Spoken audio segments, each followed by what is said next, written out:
Hello students, आज की video में मैं आप लोग को एक्सप्लेन करूंगा दैट इज चैप्टर 6 का दैट इज रेस्पिरेशन टॉपिक। हम लोग क्लास 10 साइंस का चैप्टर 6 करे थे दैट इज लाइफ प्रोसेस। आज का वीडियो लेक्चर नंबर 7 है। इसके पिछले वीडियो में मैंने आप लोग को एक्सप्लेन किया था दैट इज लेक्चर 1 से लेके लेक्चर 6 तक मैंने आप लोग को एक्सप्लेन किया लाइफ प्रोसेस क्या होता है। फिर उसके बाद हम लोग न्यूट्रिशन इन प्लांट्स देखे, न्यूट्रिशन इन एनिमल्स देखे, न्यूट्रिशन इन एमोएबा एंड बैक्टीरिया देखे एंड पैरामीशियम देखे। ठीक है, इसी के साथ साथ हम लोग that is digestion in human being वो भी मैंने आप लोग को टॉपिक अच्छे से क्लियर कर दिया, एक्सप्लेन कर दिया। ठीक है, तो अगर आपको सारा टॉपिक इस चैप्टर का अच्छे से सीखना है तो आप लोग उसको मेरे यूट्यूब चैनल में जाके उसको देख सकते हो। ठीक है, इसी के साथ साथ अभी तक हम लोग क्लास 10 साइंस का चैप्टर 1, चैप्टर 2 और life chapter that is chapter 8 मैंने आप लोग को एक्सप्लेन कर दिया है। तो अगर आपको सारा चैप्टर दैट इज चैप्टर 10 वो लाइफ चैप्टर अगर वो सारा क्वेश्चन उसमें का जो भी न्यूमेरिकल क्वेश्चन था वो भी मैंने आप लोग को एक्सप्लेन किया है। तो अगर आपको सारा क्वेश्चन न्यूमेरिकल क्वेश्चन अच्छे से सीखना है और चैप्टर 1, चैप्टर 2 और चैप्टर 10 का जितना भी टॉपिक है उसको अच्छे से सीखना है तो आप लोग उसको मेरे यूट्यूब चैनल में जाके उसको देख सकते हो। ठीक है, तो स्टार्ट करते हैं क्लास। यहाँ पे हम लोग सबसे पहले पढ़ेंगे रेस्पिरेशन क्या होता है। ठीक है, तो अगर मैं बात करूं रेस्पिरेशन का, लास्ट क्लास में मैंने आप लोगों को समझाया था that is video lecture number 6 में कि जब हमारे अंदर डाइजेशन प्रोसेस स्टार्ट होता है माउथ में और एंड कहां पे होता है स्मॉल इंटेस्टाइन में। ठीक है, और एट द एंड हम लोग कोई भी फूड खाते तो एट द एंड क्या मिलता है हम लोग को ग्लूकोज मिलता है। ठीक है, क्या मिलता है दैट इज ग्लूकोज। और वो ग्लूकोज क्या होता है, ये ग्लूकोज ब्लड के साथ मिक्स होके ये ब्लड के साथ क्या होगा मिक्स होगा और मिक्स होके किस में जाएगा सेल में। ठीक है, और वो सेल में क्या होगा दैट इज वो सेल में रेस्पिरेशन प्रोसेस होगा, रेस्पिरेशन। और रेस्पिरेशन प्रोसेस क्या है, रेस्पिरेशन प्रोसेस का मतलब जो ग्लूकोज ब्लड के साथ मिक्स होके सेल में आया था वो ग्लूकोज क्या होगा, वो ग्लूकोज ब्रेक होगा, ये ग्लूकोज क्या होगा ब्रेक होगा। ठीक है, in the presence of oxygen. ठीक है, तो जब ग्लूकोज ब्रेक होगा इन द प्रेजेंस ऑफ ऑक्सीजन तो वो आपको क्या देगा, वो आपको देगा दैट इज एट लास्ट आपको देगा दैट इज एनर्जी। ठीक है, तो ये जो प्रक्रिया हुआ, ठीक है, ये जो प्रक्रिया हुआ दैट इज ग्लूकोज ब्रेक हुआ इन द प्रेजेंस ऑफ ऑक्सीजन, उसके बाद हम लोग को एनर्जी मिला। ठीक है, तो ये जो प्रक्रिया हुआ इसी को हम लोग क्या बोलते हैं, ये जो प्रोसेस को रेस्पिरेशन प्रोसेस। ठीक है, और ये हमेशा कहां पे होता है सेल में होता है। ठीक है, तो यहाँ पे मैंने एक पॉइंट लिखा है that is the food digested in our body is used in 2 ways. जो भी फूड हमारे अंदर डाइजेस्ट होते हैं, ठीक है, वो 2 चीज में यूज होते हैं। पहला वो एज ए फ्यूल यूज होता है। फ्यूल मतलब बहुत सारा एक्टिविटी हम लोग करते हैं, ठीक है ना, बहुत सारा वर्क करते हैं, तो वो वर्क करने के लिए क्या चाहिए, एनर्जी चाहिए। ठीक है ना, तो वो जो काम है, वो जो वर्क है और एक्टिविटी करने के लिए जो वर्क हम लोग जो एनर्जी चाहिए वो किससे मिलता है, दैट इज हम लोग को ग्लूकोज से मिलता है। ठीक है, तो ये तो पहला ये एज ए फ्यूल बिहेव करेगा हमारे बॉडी में। जो भी फूड डाइजेस्ट होगा वो एज ए फ्यूल हम लोग को क्या करेगा, वो जो भी वर्क करेंगे वो वर्क करने के लिए हेल्प करेगा। दूसरा है for growth and development and repair of the body cell and tissue. जो भी हमारे अंदर सेल्स होंगे बॉडी सेल्स, ठीक है, उसको रिपेयर करने में, ठीक है, और जो भी टिश्यू होगा उसको भी रिपेयर करने में ये क्या करेगा, हमारा फूड क्या करेगा, हेल्प करेगा। ठीक है, तो फूड मैंने आप लोगों को समझा दिया, जो भी डाइजेस्टिव फूड होगा वो 2 तरीका से यूज होगा। पहला बताया मैंने that is as a fuel, हमारे बॉडी में बहुत सारा एक्टिविटी जो होता है उसको करने के लिए एनर्जी चाहिए और वो एनर्जी कहां से मिलेगा, फूड से। ठीक है, दूसरा मैंने समझाया फॉर ग्रोथ एंड डेवलपमेंट, हमारा बॉडी को ग्रोथ होना भी बहुत जरूरी है। ठीक है, तो ग्रोथ करने के लिए वो ग्रोथ कौन करेगा, ग्रोथ करेगा हमारा हम लोग। ग्रोथ किससे मिलेगा, दैट इज फूड से, जब फूड हम लोग खाएंगे तब। ठीक है, इसके बाद फिर अब बात करते हैं रेस्पिरेशन क्या होता है। ठीक है, तो जैसे कि मैंने बताया कि जो भी at the end food digest हो जाता है तो क्या बनता है, ग्लूकोज। और वो जो ग्लूकोज है ब्लड के साथ मिक्स होकर किस में जाता है, हमारा सेल में। और वो सेल में जाते ही ग्लूकोज वो ऑक्सीजन के प्रेजेंस में, हम लोग जानते हैं ब्लड क्या करता है, कैरी करता है सब। ठीक है, इवन वेस्ट मटेरियल भी कैरी करता है ब्लड। ठीक है, वेस्ट मटेरियल हो गया, ऑक्सीजन हो गया, कार्बन डाइऑक्साइड हो गया, और इवन फूड हो गया, ये ब्लड क्या करता है, कैरी करता है। ठीक है, तो ब्लड कैरी किया ग्लूकोज, वो कहां पे गया, सेल में। सेल के पास भी हमारा क्या था, ऑक्सीजन। तो इन the presence of oxygen glucose क्या हुआ, टूट गया, तोड़ दिया। तोड़ने के बाद ये क्या हुआ, आपको एनर्जी मिला। और ये जो एनर्जी मिला आपको, ये जो एनर्जी मिला थ्रो किससे, थ्रो रेस्पिरेशन से। रेस्पिरेशन से जो एनर्जी मिला, रेस्पिरेशन प्रोसेस है। रेस्पिरेशन प्रोसेस अगर आपसे कोई भी पूछे कि रेस्पिरेशन प्रोसेस क्या है, तो डायरेक्ट आप लोग बोल सकते हो that is breakdown of food. Food का ब्रेक होना in the presence of oxygen to get energy. ठीक है, the process of breakdown of food in the presence of oxygen to get energy is called respiration. ठीक है, तो ये energy जो मिला रेस्पिरेशन प्रोसेस करके, ये एनर्जी हमारे सेल में एक बैटरी प्रेजेंट जैसा होता है, बैटरी, जिसको हम लोग क्या बोलते हैं, एटीपी। एटीपी एक टाइप का बोल सकते हैं डिवाइस है हमारे सेल में, जैसे जस्ट लाइक बैटरी। बैटरी क्या करता है, आप लोग देखे होंगे, बैटरी जो इलेक्ट्रिक सर्किट में यूज होता है, जो रिमोट में भी यूज होता है, वो बैटरी क्या करता है, वो बैटरी आप लोग का इलेक्ट्रिसिटी प्रोवाइड करता है ना, इन द सेम वे। और इवन ये बैटरी स्टोर भी करता है, एनर्जी को स्टोर करता है, इलेक्ट्रिकल एनर्जी को। ठीक है, तो यहाँ पे इन द सेम वे ये जो एनर्जी जो था, जो हमारा रेस्पिरेशन प्रोसेस से मिला, किसमें, सेल में। ये किसमें मिला, सेल में। ठीक है, तो ये सेल में क्या होगा, एटीपी भी प्रेजेंट होगा। और एटीपी एक टाइप का डिवाइस है, ऐसा डिवाइस, बैटरी टाइप। ठीक है, वो क्या करेगा, सारा एनर्जी को स्टोर कर लेगा। ठीक है, जितना भी एनर्जी हमारा सेल में प्रोड्यूस होगा थ्रू रेस्पिरेशन प्रोसेस, वो सारा एनर्जी स्टोर हो जाएगा किसमें, एटीपी में। ठीक है, और एटीपी का फुल फॉर्म क्या है, आप लोग जूनियर क्लास। तो यहाँ पे एटीपी का जो फुल फॉर्म हो जाएगा वो क्या होगा, एडिनोसाइन ट्राइफॉस्फेट। तो यहाँ पे अगर आप लोग ध्यान से देखो तो ये हो गया आप लोग का एटीपी का फुल फॉर्म। ठीक है, तो ये जो सेल में जो भी एनर्जी आएगा रेस्पिरेशन प्रोसेस करके, वो सारा किसमें स्टोर हो जाएगा, एटीपी में। ठीक है, अब फिर वो एटीपी क्या करेगा, जिसको एक्टिविटी, बहुत सारा सेल हमारा एक्टिविटी करता है ना, वो जो भी सेल एक्टिविटी करेगा उसको एनर्जी भी चाहिए, तो ये क्या करेगा, एटीपी एनर्जी प्रोवाइड करेगा। ठीक है, तो यहाँ पे मैंने जो समझाया आप लोगों को वही लिखा मैंने।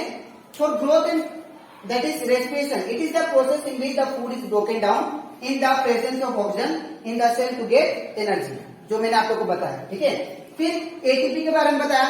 एटीपी याद रखिएगा, एक मार्क का क्वेश्चन आ सकता है। एटीपी को हम लोग क्या बोलते हैं, energy currency of the cell. ATP को याद रखिएगा, energy currency of the cell. Energy currency of the cell मतलब जिसमें एनर्जी स्टोर करने वाला डिवाइस को क्या बोलते हैं, energy currency of the cell. बहुत सारा एनर्जी होगा उसमें। ठीक है, दूसरा, energy used by the body cell for various purpose like synthesis of protein. जो भी एनर्जी स्टोर होगा हमारा एटीपी में, तो हमारे बॉडी में प्रोटीन को भी बनाने के लिए एनर्जी चाहिए होता है। ठीक है, तो ये एटीपी क्या करेगा, अपने अंदर से एनर्जी दे देगा कि लो जाके तुम प्रोटीन बना हमारे सेल्स को। ठीक है, तो energy used by the body cell for various purpose like synthesis of protein. जो एनर्जी को मतलब सिंथेसिस ऑफ प्रोटीन बनाने के लिए क्या चाहिए, एनर्जी चाहिए। दूसरा, मसल्स को कॉन्ट्रैक्ट और रिलैक्स करने के लिए भी, और बहुत सारा एक्टिविटी भी करने के लिए क्या चाहिए, एनर्जी चाहिए। ठीक है, अब नेक्स्ट हम लोग बात करते हैं टाइप्स ऑफ रेस्पिरेशन। रेस्पिरेशन तो समझ लिए, that is breakdown of food in the presence of oxygen to get energy.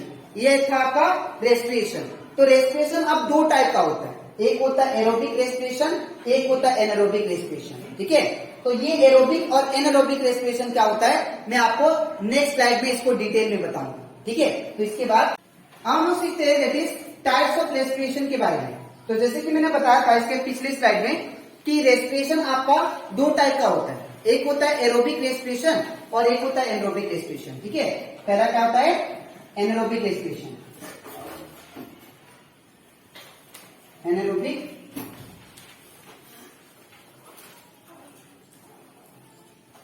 Respiration. ठीक है, और दूसरा जो होता है एरोबिक रेस्पिरेशन का, एरोबिक रेस्पिरेशन।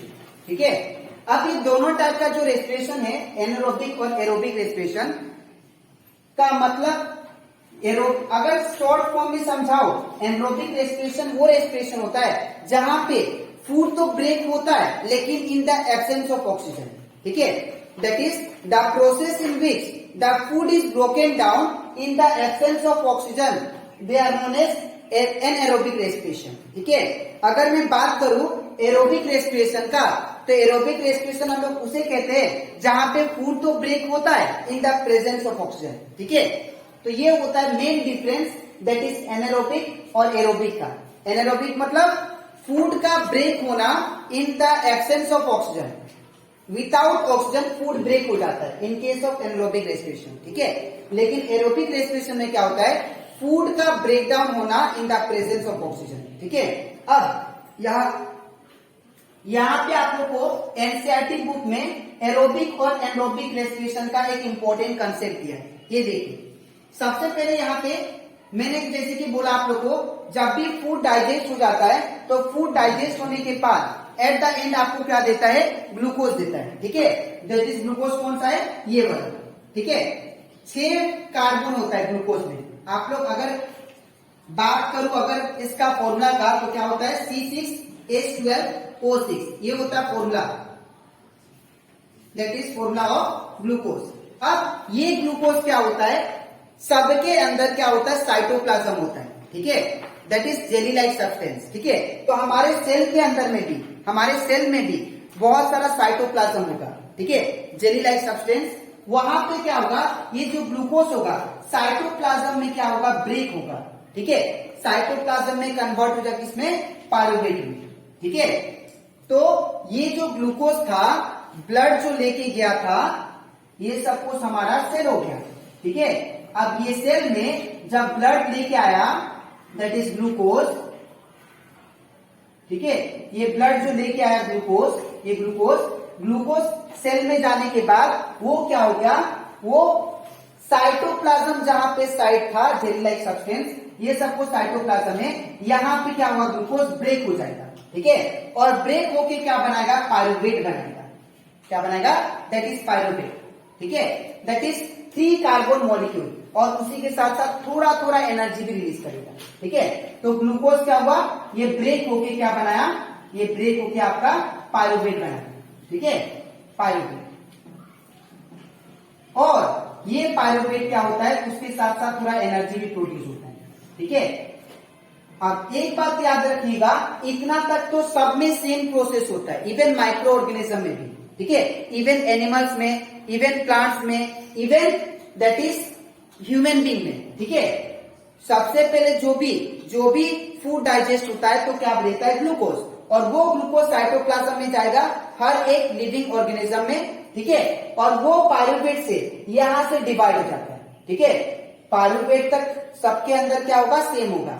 जैसे कि अगर मैं बोलूं प्लांट्स का, तो प्लांट्स में भी क्या बनता है ग्लूकोज बनता है। ठीक है, ड्यूरिंग फोटोसिंथेसिस प्रोसेस करके प्लांट्स फूड जब प्रिपेयर कर लेते हैं तो यहाँ पे क्या बनता है ग्लूकोज, और वो ग्लूकोज साइटोप्लाज्म में जाके पायरुवेट बनाएगा, और पायरुवेट बना के दूसरा होगा। यहाँ से 3 प्रोसेस है। अब ये तीनों प्रोसेस कहाँ कहाँ पे लाई करते वो देखिए। ठीक है, तो जैसे कि मैंने बोला ग्लूकोज गया साइटोप्लाज्म में, साइटोप्लाज्म के बाद क्या बनाया पायरुवेट, और पायरुवेट के बाद यहाँ पे 3 पार्ट में डिवाइड है। देखिए ध्यान से, ये यहाँ पे 3 पार्ट डिवाइड है। एक जो होता है, एक जो ये जो पायरुवेट है फर्दर ब्रेक होगा, तो पायरुवेट जो है ये फर्दर कैसे ब्रेक होगा, एक होता है एब्सेंस ऑफ ऑक्सीजन में। ठीक है, अब ये किस में होता है एब्सेंस ऑफ ऑक्सीजन। और कोई पूछे कि एनारोबिक रेस्पिरेशन का आप एग्जांपल दो तो प्रैक्टिकली याद रखिएगा ईस्ट, ईस्ट जो बेकरी शॉप में यूज होता है बैक्टीरिया सब, जो केक को एक्सपांड करने के लिए, केक को फुलाने के लिए यूज होता है ईस्ट बैक्टीरिया, या एल्कोहल बनाने के लिए जो ईस्ट बैक्टीरिया होता है, वो क्या होता है, वो इन द एब्सेंस ऑफ ऑक्सीजन वो किस में कन्वर्ट करता है, इथानॉल में। किसमें कन्वर्ट करता है, इथानॉल में। तो जैसे आप लोग जूनियर क्लास में पढ़े होंगे कि अगर हम लोग क्या ले, ग्रेप्स ले, ठीक है, और ग्रेप्स लेके उसका जूस निकालें, ग्रेप्स का सपोज एक जूस हो गया, ग्रेप्स का ये जूस हो गया, ठीक है।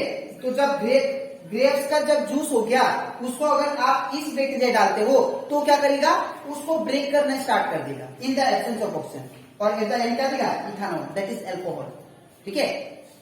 दैट इज फर्मेंटेशन प्रोसेस, जिसको बोलते हैं, आप लोग जूनियर क्लास में पढ़े हैं वही वाला, ठीक है।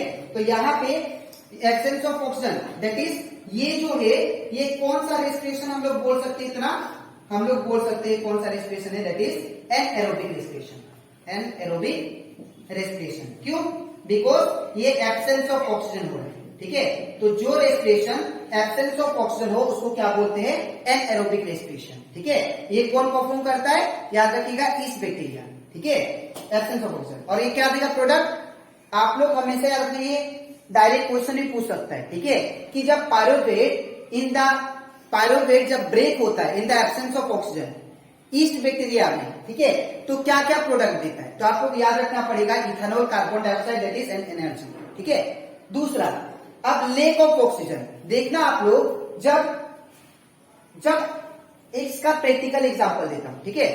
अब लेक ऑफ ऑक्सीजन का मतलब, जैसे हम लोग रनिंग करते हैं या एक्सरसाइज करते हैं, ठीक है, तो हमारे अंदर कहीं कहीं क्या होता है, ऑक्सीजन अच्छा से पहुंच नहीं पाता है, ठीक है।